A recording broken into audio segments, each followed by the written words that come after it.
ဘာဦးအကြောင်းသိကောင်းစရာဒီလိုဆိုလို့လည်းပေါ့ကဘာဦးကျမ်းလို့လည်းပြောလို့ရတယ်ခရစ်ယာန်တွေမှာလည်းကဘာဦးကျမ်းဆိုတာရှိတာပဲသူတို့မှာလည်းနော်ဒါကဘုရားဘာသာနဲ့ပတ်သက်တဲ့ကဘာဦးကျမ်းဒါကြောင့်မို့အခင်းညကိုဒီတော့ကိုဖွင့်ဆိုတဲ့အခါမှာအထက်ကရာတွေကဘယ်လိုရေးတုံးဆိုလောကုပ္ပတ္တိဝန္တကထာလို့ရေးတယ်လောကုပ္ပတ္တိဆိုဩကတလောကကြီးဖြစ်တည်လာဖို့အစဉ်ဆက်ကိုဖော်ပြတဲ့ကျမ်းပေါ့လောကုပ္ပတ္တိဆိုလောကရဲ့ဖြစ်မှုဆိုဒါအဲ့ဒီပါဠိစာပေမှာအထက်ကရာတွေသုံးထားတယ်မြတ်စွာဘုရားကတော့အခင်းညလို့သုံးတယ်အခင်းညဝန္တိညဆိုအခါဆိုတာဘယ်အစလာလဲဆိုတာအစပထမအဝအစကိုဖော်ပြတာဝန္တိညဆိုတာအမျိုးအနွယ်ပဲအသက်ဆင်းလာတဲ့ဆိုတာဖော်ပြတယ်အဲ့ဒီစကားလုံးလေးတွေကပါဠိမှာဘုရားကိုယ်တိုင်သုံးခဲ့တဲ့စကားလုံးတွေပေါ့အဲ့တော့မြတ်စွာဘုရားကကပ္ပပြက်ပုံနဲ့ကပ္ပတီးရှိပုံကိုအသေးစိတ်တော့မဟုတ်ဘူးသို့တော့ကပ္ပဥကာလလူသားတွေရဲ့အစပထမတော့သေစိတ်ဟောတယ်တရဝစတင်ဖြစ်ပုံတော့မဟုတ်ဘူးဘာလို့မဟောတော့ဆိုမနေ့ကပြောရတဲ့အတိုင်းမြတ်စွာဘုရားကတရဝရှိတယ်လို့လက်ခံထားတာမရှိဘူးတရဝဆိုတာကိုလက်ခံထားဘူးမြတ်စွာဘုရားလက်ခံထားတာယုံနဲ့နာမဲ့လက်ခံအဲ့ဒီယုံနဲ့နာကိုဒုက္ခလို့ပဲသတ်မှတ်တယ်ပရိစ္ဆေသောဘမှာလည်းဧဝမေတ္တကေဝလတဒုက္ခခန္ဓတသမုရေယောဟောတိဒုက္ခခန္ဓတနိရောဓဟောတိဒုက္ခအစုလို့ပဲသတ်မှတ်လိုက်တယ်အဲ့တော့ဘုရားဟောတာဒုက္ခလို့ပဲဟောတယ်တတ္တဆိုတဲ့အနေထားနဲ့မဟုတ်ဘူးဒါကြောင့်မို့တရဝအကြောင်းနဲ့ပတ်သက်လာလို့ရှိရင်မြတ်စွာဘုရားတရဝရှိတယ်လို့မယူဆသည့်အတွက်ကြောင့်တရဝအကြောင်းနဲ့ပတ်သက်လာရင်နှုတ်ဆက်နေတယ်မရှိတာကိုမပြောဘူးပေါ့နော်တကယ်ရှိအဲ့တော့တရဝလို့ထင်တာကဣတုရှင်ပေါ့ဥမာမဲ့ဆက်ရုပ်တရုပ်ကိုလူအစ်စ်လို့ထင်နေတာဣတုရှင်ပဲခဏခေတ်မှာဆိုပိုနာလဲစရာရှိတယ်ပေါ့နော်ဘာလို့လို့ဆိုတိုးတက်ဖြစ်ပေါ်လာတဲ့ဒီဆက်ရုပ်တွေကရုပ်အတုတွေကပေါ်လာတယ်လေခုခေတ်မှာလူတွေရဲ့ AI နိပညာဆိုလို့နော် artificial intelligence လူတွေရဲ့အတုလောက်ထားတာတွေကပို့ပြီးတော့လူနဲ့တူလာတယ်လူနဲ့တူလာတော့အဲ့ဒါတွေကိုတွေ့တဲ့ပုဂ္ဂိုလ်တွေကတကယ်လူလို့ထင်လာမှာပဲအခုလေရုပ်နဲ့နာပေါင်းစပ်ပြီးတော့လှုပ်ရှားတာကိုလူလို့ထင်လာကြတာအဲ့ဒီအထင်ကိုဘုရားရဲ့တရားတော်ရာအစစ်မြင်လို့ရှင်ဖြောက်ရမယ်သူကအဲ့ဒီဖြောက်နိုင်မှဒိဋ္ဌိဝိသုဒ္ဓိဆိုတာဖြစ်တာအဲ့ဒါမဖြောက်နိုင်သေးရင်အယူဤစင်ကြယ်မှုသို့မဟုတ်အသိပညာဒီပညာဟာအစစ်မြင်လာတဲ့ဘုရားရဲ့ပညာဟာနော်အစစ်မြင်လာတဲ့အစဉ်ရောက်လာတဲ့အခါကျတော့တရဝမရှိဘူးဆိုတဲ့အမြင်ကိုမြင်လာအောင်ကြိုးစားမြင်ဒါတကယ်အမှန်မြင်မယ်ဣတုရှိပြောက်တယ်လို့ပြောမှာပေါ့မျက်စိလဲပြီးတော့လူတွေကထင်မှတ်နေတာညမောင်မိုက်တဲ့အချိန်မှာကြောက်တတ်တဲ့လူတယောက်ကသင်္ကုတ်တို့ကြီးကိုမြင်တဲ့အခါမှာသူကကြောက်တဲ့စိတ်ပေါ်တော့တစေတရေကြီးတို့ကုတ်တုတ်ကြီးထိုင်နေတယ်လို့ဆိုရင်သူကြောက်စိတ်တွေပိုများလာတာအဲ့ဒါအလင်းအားနဲ့ဓမိနဲ့ဖြစ်စီထိုးပြီးတော့ကြည့်လိုက်တော့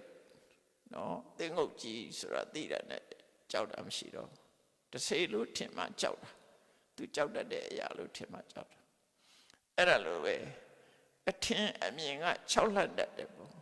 အထင်အမြင်ကလူကိုလည်းဆွဲလန်းစေတတ်တယ်ဆွဲလန်းစေတတ်တယ်လှပတဲ့အရာဝတ္ထုတွေကလူရဲ့စိတ်ကိုဆွဲဆောင်ကြောက်မဲ့ဖွယ်အရာတွေကလူရဲ့စိတ်ကို၆လန်းတတ်တယ်ဒါသဘာဝပဲနော်အဲ့ဒါတွေကိုပျောက်အောင်လုပ်ထားပဲအမှန်တော့ဗုဒ္ဓရဲ့နိစ္စနကအဲ့တော့အခင်ညလို့ဆိုတဲ့ကဘာဥကာလကဘာကြီးဟာ စတင်ပြီးတော့တိဆောက်လာတာတိဆောက်နေတဲ့အချိန်ကိုပဲ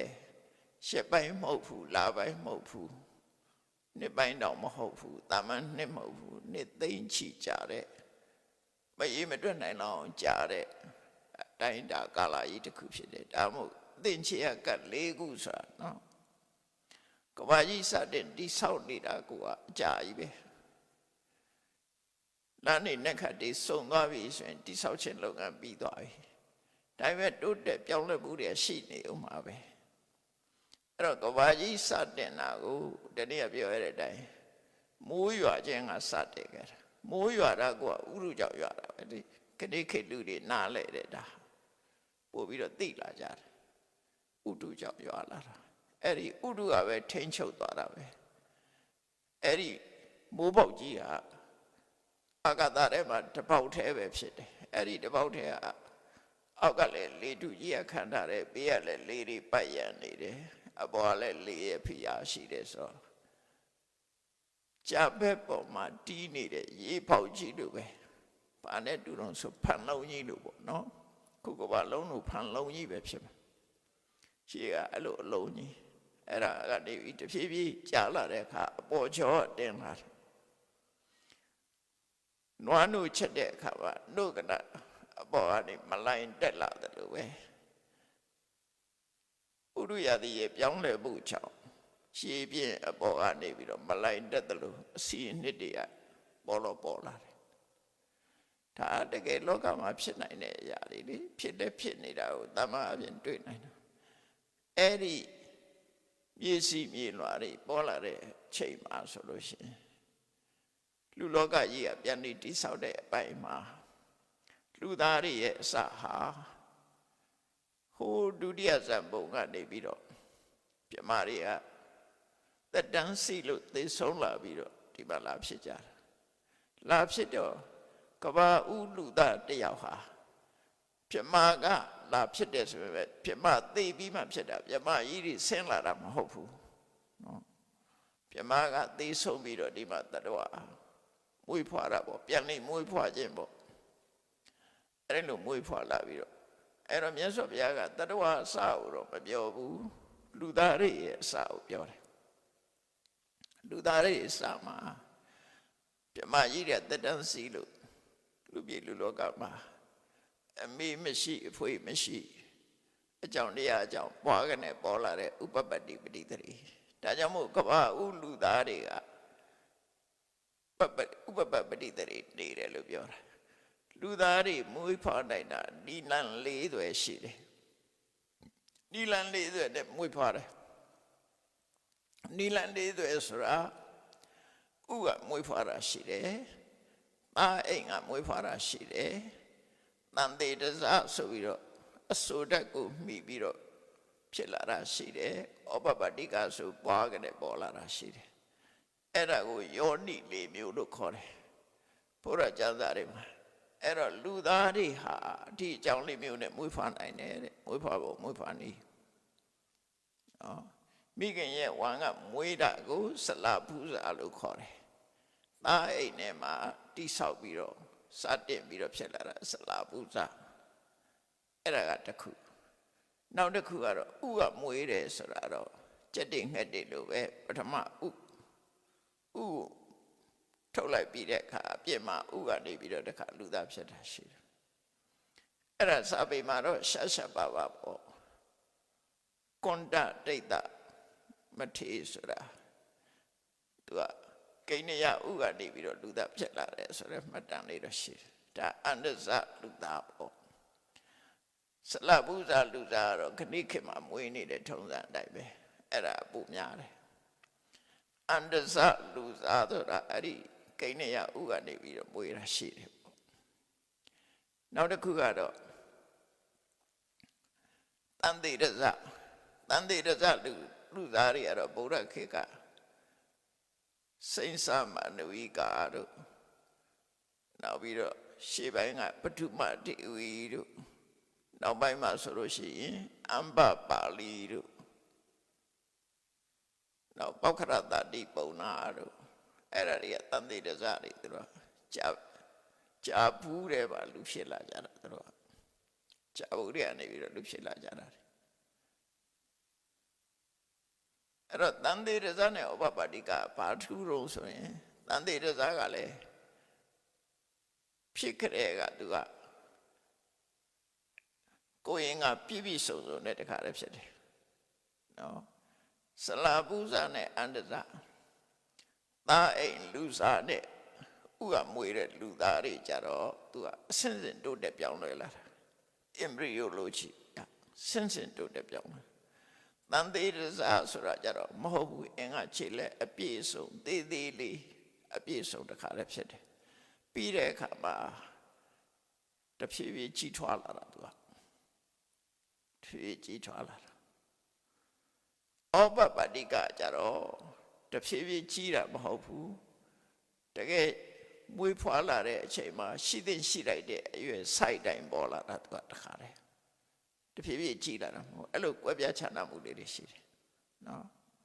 အဲတန်တေရဇတွေကတေးသေးလေးပြည့်စုံအင်္ဂါခြေလက်ပြည့်စုံကနေတဖြည်းဖြည်းကြီးထွားလာတာဩပပတ္တိကကြတော့ဘွားကနေပေါ်လာတာ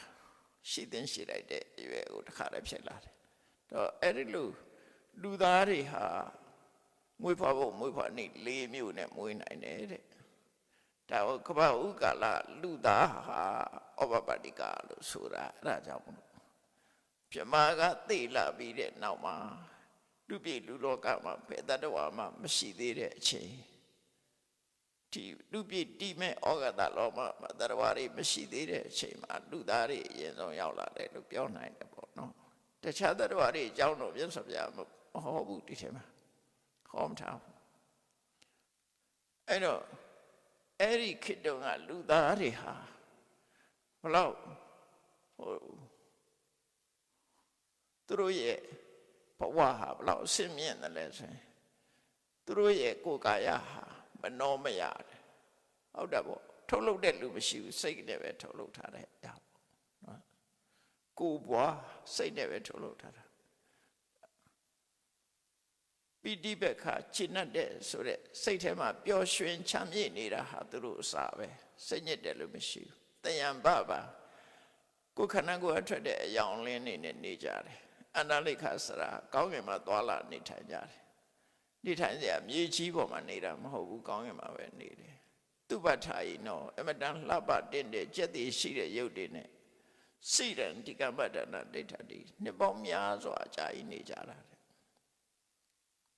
အဲ့တော့ကဘာဟုလူသားအမတန်မှအဆင့်မြင့်တယ်ကောင်းကင်ပြန်တယ်ကောင်းကင်မှာနေတယ်ကိုယ်ရောက်ကိုယ်ဝါတွေရှိတယ်လှတယ်ဒါကဘာဟုကလူသားတွေရဲ့အချိန်အဲ့ဒီကဘာဟုကလာအချိန်တွေပါဆိုလို့ရှိရင်အဲ့ဒီအချိန်မှာအမှောင်ဆိုတာမရှိဘူးလောကကြီးတစ်ခုလုံးလင်းချင်းနေတာပဲဘာကြောင့်လို့ဆိုရင်တရဝရရဲ့ကိုယ်ရောက်လည်းလင်းနေတာပဲနေရင်လာတွေမရှိဘူးတဲ့နက္ခတ္တယမရှိဘူးကောင်းကင်မှာနော်နက္ခတ္တယနေလမရှိသည့်အတွက်ကြောင့်နေညခွဲခြားတာမရှိဘူးတဲ့လာတို့ဥဒုတို့နှစ်တို့ခွဲခြားတာမရှိဘူးတဲ့အမျိုးသမအမျိုးသားအမျိုးသမီးဖိုးမခွဲခြားတာမရှိဘူးတဲ့အလုံးကတပုံစံနဲ့မွေးထားတယ်တရဝရကြီးပဲအကုန်နော်တတ္တလို့ပဲခေါ်တယ်အဲ့ဒီအချိန်မှာနှစ်ပေါင်းများစွာအဲ့လောက်နေလာပြီးတဲ့အချိန်မှာဘာဖြစ်လာတော့ဆိုကဘာကြီးရဲ့ပြောင်းလဲမှုကြောင့်ခုနရေပြင်ကအပေါ်ကျော်တင်ပြီးတော့ရတပထဝီဆိုတာပေါ်လာတယ်ပေါ့အစီတက်ပြောမှာပေါ့မြေကြီးကနေအစီတက်လာအပေါ်ရမှာအစီတက်မလိုက်နေတက်လာတယ်အဲ့ဒီမလိုက်နေကကြည့်ရတာအစင်းရောင်ကလည်းလှပတယ်အစင်းရောင်ကြည့်လို့ရှိရင်လည်းပဲအလွန်လှတယ်ဘာနဲ့တူတော့ဆိုထောပတ်အစင်းဆိုဝါနုနုလေးဖြစ်ပါနော်အဲ့ဒီမြေကြီးတက်လာတဲ့ဟာအယောင်ကထောပတ်အယောင်နေအနန်းကလည်းပဲမှုကြိုင်နေတယ်နော်အနန်းကလည်းမှုကြိုင်နေအရသာကတော့ပြားရည်လို့ချိုးနေတယ်